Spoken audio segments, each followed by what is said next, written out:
Today's top stories at NBR: Nui Market set to launch in the US, application to fast-track planned South Auckland development turned down, competition clearance from the Commerce Commission to acquire NZ Bus applied for, and there's more coming right up.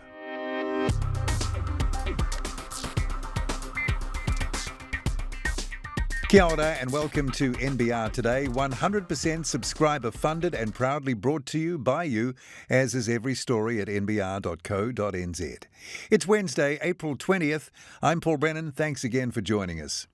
Big Four accounting firm EY has launched a 100-person dedicated financial services practice in New Zealand in response to the increasingly specific and challenging issues banks, insurers and wealth management firms are facing. The team, dubbed the firm's Financial Services Organisation, will be led by EY partner and financial services leader Paul Roberts and follows the establishment of FSOs and other EY network firms globally over the past decade in the wake of the global financial crisis. The New Zealand FSO incorporates 10 partners and about 100 assurance, tax, strategy and transactions, people advisory and business and technology consulting staff who will focus on financial services clients such as banks, insurers and wealth management firms. Kiwi-born online market operator Nui Markets is set to launch the DAO multi-seller dairy trading platform it developed for the European market into the lucrative United States market at a trade show in Chicago next week. Auckland-based Nui has just bought out its European partner Trigona's stake in the dairy auctions online platform they launched together in 2017 and is now on a path to further broaden its horizons, both in terms of geographies covered and commodities traded. Co-founder CEO Kevin O'Sullivan told NBR he's flying to Chicago this week to attend the American Dairy Products Institute annual conference to announce the DAO North America launch, which will target the same kind of success it has seen in Europe, where more than 100 dairy companies actively trade on the platform. The Housing Minister has turned down NZX-listed Winston's application to fast-track its planned Sunfield development in South Auckland. Winston had asked for the 5,000-home project near Papakura to be assessed as a Specified Development Project, SDP, meaning it would go through a faster, streamlined approvals process.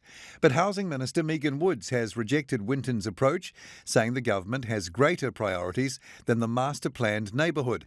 It follows State Housing Agency Kāinga Order's decision to refuse Winston's application late last year. The benefits of assessing the merits of Sunfield would be outweighed by the impact on other government priorities, Woods said in a letter to Winston CEO Chris Meehan. The government has released a discussion document aimed at future-proofing the country's freight and supply chain system following the disruptions caused by the COVID-19 pandemic.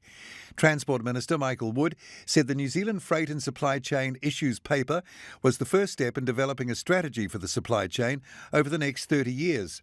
The paper said a global oversupply of shipping capacity after the 2008 global financial crisis had kept sea freight rates to New Zealand low, with international freight costs making up 4.2% of the value of imports in 2019. But all that changed with the COVID-19 pandemic. NZX-listed Foley Wines has received OIO approval to buy another Otago vineyard and has seen its grape harvest rise 65%, it told shareholders in an update today, Wednesday. The winemaker wholly owns Martinborough Vineyard and Tikairanga and the Lighthouse Gin brand in Martinborough, Grove Mill and Vavasau in Martinborough and Mount Difficulty in Central Otago, and is named after its majority shareholder, American businessman and vineyard owner Bill Foley.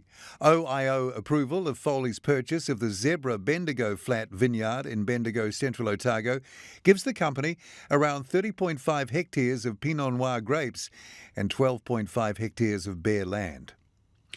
Australasian bus company Kinetic has applied for competition clearance from the Commerce Commission to acquire NZ Bus and its subsidiaries, according to a statement from the regulator.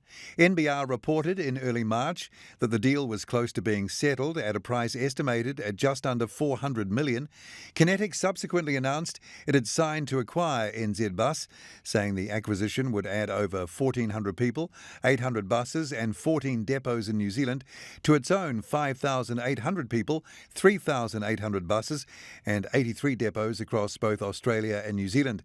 The ComCom statement noted that Kinetic operates Go Bus urban and school bus services in New Zealand and Skybus airport transfer services at Auckland Airport, while NZ Bus provides urban bus and coach services in Auckland, Wellington and Tauranga. The full details of those stories and more are at nbr.co.nz right now. Thursday at NBR, in his weekly politics column, Brent Edwards argues business leaders need to take more responsibility for the country's low productivity, while economist Robert McCulloch unpicks the Kiwi dream of home ownership. I'm Paul Brennan. Join me again from around lunchtime tomorrow for the morning's NBR trending stories, then same time again right here from 5:30 for another NBR Today.